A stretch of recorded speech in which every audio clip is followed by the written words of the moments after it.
I'm Keith Olbermann, and this is The Resistance. The alleged victim was, quote, deep in conversation with acquaintances at a crowded Manhattan night spot and did not notice the figure to her right on a red velvet couch until she recalls his fingers slid under her miniskirt, moved up her inner thigh, and touched her vagina through her underwear. The Harvey Weinstein nightmare is seemingly unending, and its evil even touches politics tangentially. But of course, the man on the red velvet couch was not Harvey Weinstein, but according to former model Kristen Anderson, it was Donald Trump.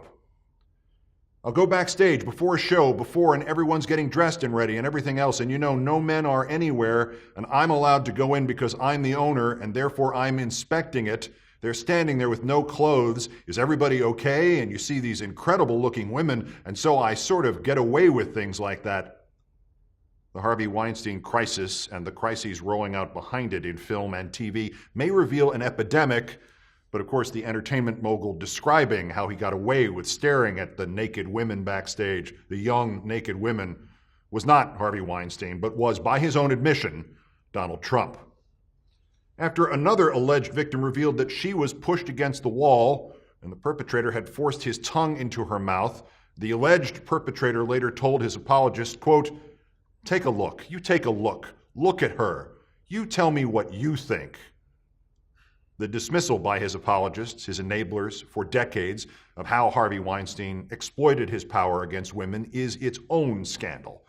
But of course, the man who dismissed his accuser by implying she wasn't good-looking enough for him to have attacked her wasn't Harvey Weinstein. It was, according to the victim, Donald Trump.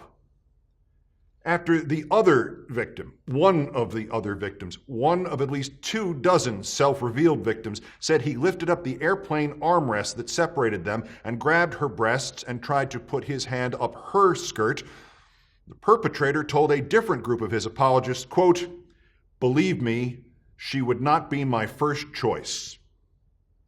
Harvey Weinstein? No, of course not. Donald Trump. But the Republicans press forward to make Weinstein into some sort of symbol of the Democrats, ignoring the minor difference between a partisan donor and, say, a president, ignoring even that Donald Trump himself donated at least $1 million to Republican campaigns and PACs and causes, and just on that front is at best Weinstein's equivalent.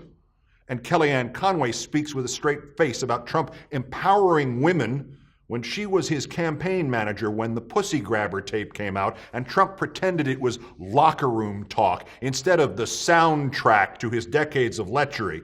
And Sean Spicer repeatedly tweets about Democrats not distancing themselves from Weinstein, but doesn't say one word about Trump. And when Sebastian Gorka goes on Fox News to address the Weinstein fallout and says, quote, the left in the media love their scumbags. It's really that simple. Let us call a spade and recognize that the Republicans elected their scumbag president and to this day continue to support their scumbag. And about Weinstein and money and supposed Democratic hypocrisy, now the Weinstein Company, which Harvey Weinstein will at worst be suing for millions of dollars in severance, it has announced it is to be saved financially by an infusion of cash from a company owned by Tom Barrack, who may be the closest friend in the business world to Donald Trump.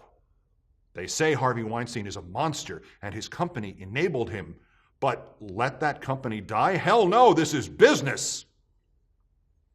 And just to ratchet it up, just to make this ultimate false equivalent somehow more fraudulent, somehow more outrageous, somehow more disgusting, Trump has proclaimed this National Character Counts Week. You want to play the false equivalence game, Republicans? That Harvey Weinstein is somehow as bad and as important as Donald Trump? Fine. The Democrats have repudiated Harvey Weinstein. They've given Weinstein his money back or given his money away. Weinstein has been removed from his job. Weinstein has been removed from any political influence in this nation. Weinstein has literally fled this country. If the evil of Harvey Weinstein is somehow as meaningful as the evil of Donald Trump, if the Republicans are going to lecture our country about moral turpitude and protecting predators, the Republicans must now repudiate Donald Trump. They must give Trump his money back or give his money away. They must remove Trump from his job. They must remove Trump from any political influence in this nation. Trump must literally be forced to flee this country because character counts. Resist, remove, peace. The book based on these commentaries has now been published. As I edited the manuscript and then read the audiobook, I confess I was a little surprised. It's pretty good. And I was even more surprised just how much of this crap I had forgotten. Your patronage is appreciated.